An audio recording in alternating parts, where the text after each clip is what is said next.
Hello friend, आप सभी को मेरा नमस्कार। तो जैसा कि आप फोटो में देख रहे हैं महेश्वर जी और गौरा जी, तो आज है सातू आठू और हम इनको सजा रहे हैं। तो इसी के साथ मैं आप सबको सातू आठू की कहानी सुनाने जा रही हूँ। सातू आठू उत्तराखंड में मनाए जाने वाला एक त्यौहार है जिसे बिरुड़ पंचमी भी कहते हैं। बिरुड़ पंचमी इसलिए कहा जाता है क्योंकि इस दिन बिरुड़े भिगाए जाते हैं, जिनकी सातों और आठों को पूजा की जाती है।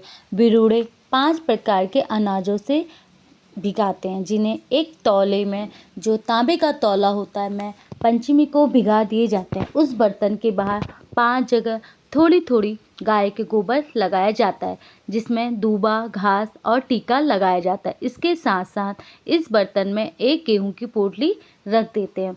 सप्तमी के दिन, जिसको यहाँ सातों कहा जाता है, दिन में महिलाएं नौले या धारे पर पंचमी को भिगाए गए बिरुड़ों को धोती है। धोने से पहले नौले या धारे पर 5 जगह टीका लगाया जाता है और शुभ गीत भी गाया जाता है। बिरुड़े धोकर भिगोकर वापस रख दिए जाते हैं और उसमें गेहूं की पोटली निकालकर गौरा की पूजा के लिए लेकर जाते हैं।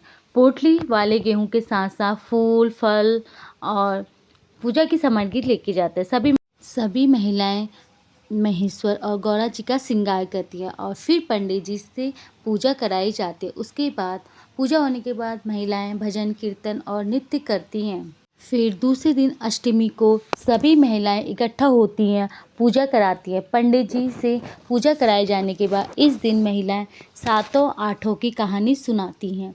यह कहानी कुछ इस प्रकार: किसी गांव में एक बुजुर्ग दंपति रहते जिनके 7 पुत्र थे और सभी की पत्नियां भी, परंतु किसी के बेटे और कोई संतान नहीं थी, जिससे सास ससुर बहुत दुखी थे। एक दिन ससुर कहीं से घर आ रहा था तो उसे रास्ते में पानी की मटमैली धारा बहती दिखाई दी। उस समय बरसात का भी मौसम नहीं था, तो वह सोचने लगा कि यह पानी कहाँ से आ रहा है, और उस धारा के साथ साथ चलते हुए एक नौले पर पहुंच गया, जहाँ पर महिलाएं बिरुड़े धो रही थी। मटमैला पानी उन बिरुड़ों का था। उसने पूछा, ये आप सभी लोग क्या कर रहे हैं? महिलाओं ने जवाब दिया, हम नहा धोकर बिरुड़े धो रहे हैं और फिर गौरा महेश की पूजा करेंगे। उसने फिर पूछा, ये क्या होता है? इस पूजा को करने से क्या होता है? इस पूजा की विधि मुझे भी बताई। तो जो रास्ते में व्यक्ति जा रहा था, उनने उन महिलाओं से पूछा कि आप लोग ये क्या कर रहे हो? इसकी पूजा का क्या महत्व है? मुझे भी इसके बारे में बताओ। तो महिलाओं ने कहा, 5 अनाजों को भिगाया जाता है। भिगोने से पहले नहा धोकर घर की लिपाई पुताई की जाती है। घर के 5 कोनों में दिया जलाया जाता है। टीका लगाकर फिर बिरुड़े भिगाते हैं, लेकिन इनको भिगाते समय चखना नहीं चाहिए, इससे पूजा सफल नहीं मानी जाती है। इस पूजा को करने से जिसके घर में अन्न नहीं होता है, अन्न आता है; जिसके घर में धन नहीं होता है, धन आता है; और जिसके घर में संतान नहीं होती, संतान आती है। यह सुनकर वह व्यक्ति चला गया। घर पहुंचकर अपनी पत्नी को इस बारे में बताया। पत्नी ने अपनी एक बहू को बुलाया, जो उसको सबसे लाडली थी। उसको बिरुड़े भिगाने को कहा। उसने भिगाते समय एक दाना चख लिया। सास ने उससे कहा, बहू, तुमने इसे चखकर इस विधान को खंडित कर दिया।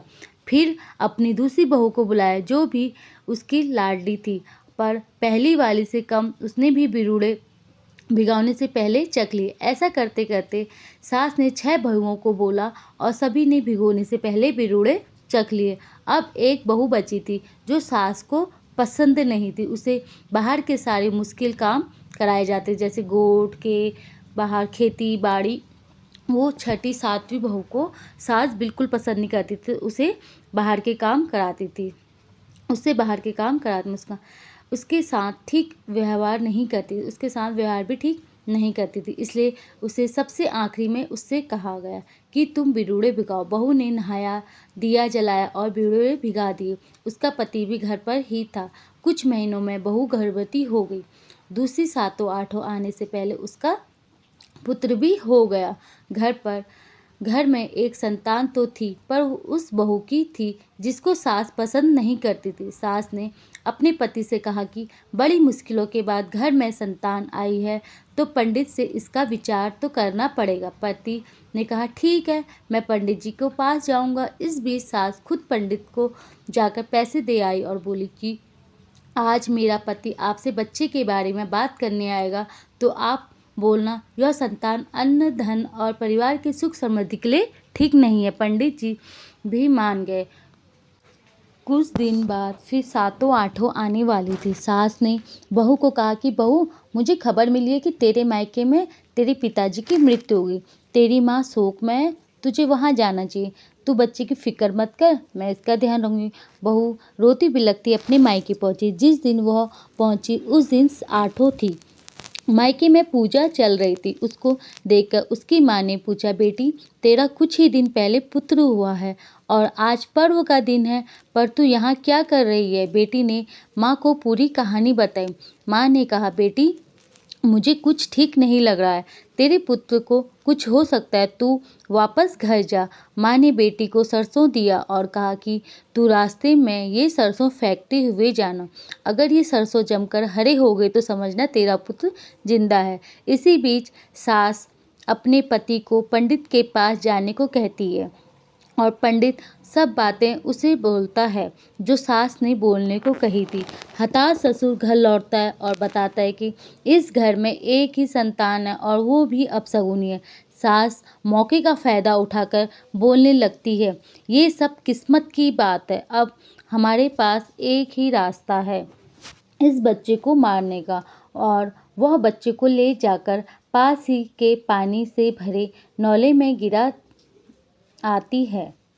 बच्चे की माँ रोती पीछे सरसों फेंकती हुई आ रही थी, जैसा कि उसकी माँ ने उसे कहा था, और सरसों भी हरा होता जा रहा था। चलते चलते वह उसी नौले पर पहुंची जहां उसका बेटा फेंका गया था।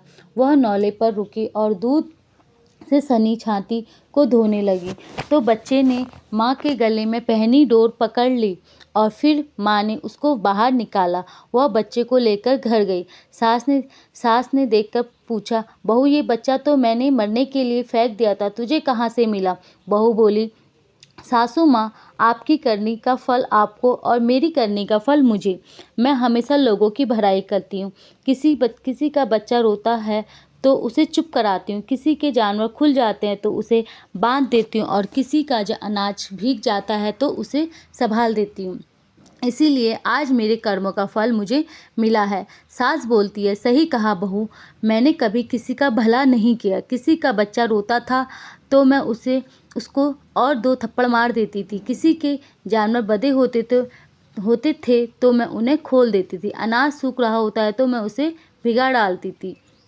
अष्टमी के 8 दिन पूजा में रखी हुई गेहूं की पोटली को खोलकर गौरा महेश को चढ़ाने के साथ साथ उसको वहां उपस्थित महिलाएं एक दूसरे के सिर में चढ़ाती हैं और फिर घर लेकर आती हैं। घर में भी सभी परिवार के सदस्यों को ये बिरुड़ चढ़ाए जाते हैं और बाकी भिगाए हुए बिरुड़ों को घर में पका के खाया जाता है और आस पड़ोस के परिवारों में बांटा जाता है। पूजा के दौरान ही महिलाएं गले में दूब बांधती हैं और कहा जाता है कि बच्चे ने अपनी माँ के गले में जो डोर पकड़ ली थी, उसके बाद से ही सातों और आठों की पूजा करने वाली महिलाएं गले में और हाथ में वह डोर बांधती हैं।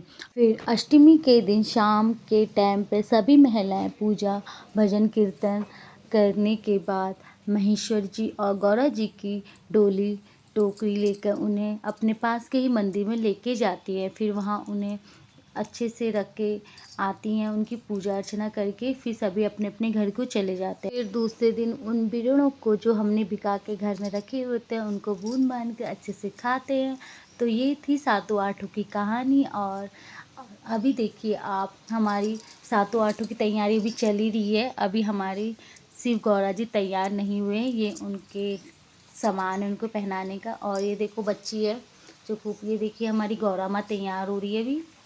इनको अच्छे से तैयार किया। और ये 2 छोटे बच्चे मुझे बहुत तंग कर रहे हैं, तो इनके साथ बीच में थोड़ी मस्ती भी हो रही है। और ये देखिए हमारी माता रानी तैयार हो चुकी है, बस अब इनका मुकुटा लगाना है। और देखिए हमारी माता रानी तैयार हो चुकी है, इन्हें हम अच्छे से सजा रहे हैं। अब इनको चूड़ियाँ जो जो हम पहना सकते हैं, गजरा, चूड़ी, बिंदी, मांग टीका, सब इनको हम तैयार कर दिए। अब हमारी माता रानी तैयार हो चुकी है। अब हम शिव जी को तैयार करेंगे। और ये हमने उनका आकृति बना रखी है, उसमें हम कपड़े बनाएंगे। ये हमारे शिव जी भगवान भी तैयार हो चुके हैं, फटाफट एकदम रेडी। तो कहते हैं ना कि आदमी लोग जल्दी तैयार होते हैं, औरतें घंटे लगाती हैं।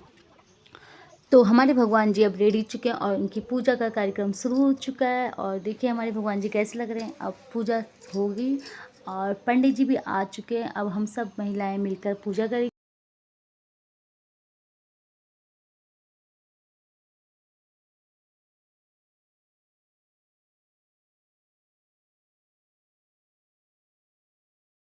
तो फ्रेंड, ये थी हमारी सातों आठों की पूजा और कहानी, कैसे हमने भगवान जी को तैयार किया और कैसे हमने